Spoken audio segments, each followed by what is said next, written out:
In today's video, let's talk about how to fix STC Pay login problem Saudi Arabia. Now in this situation, the first thing that you need to ensure is that the information that you are adding in, so the credentials that you're adding in order to sign into your account are correct. If you're having issues or had added in the wrong credentials, this is the exact issue that you're facing. However, if this is not the case for you and if the application is closing automatically, then in this situation what you need to do is make sure that you disable any sort of VPNs that you currently might be connected to.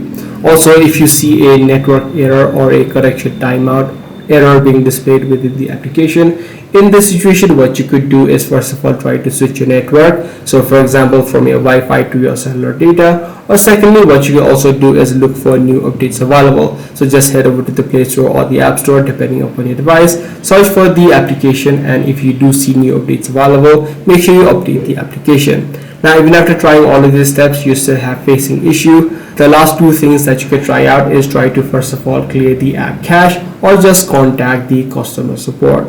So just tap and hold the app, head over to the eye icon, head over to storage, and right here you can tap on the clear storage option. If this step is also not working out, open up a web browser and simply search for STC Pay customer support Saudi Arabia. So that's the way on how you do it. If this video was helpful to you, be sure to subscribe. I'm gonna see you in the next one.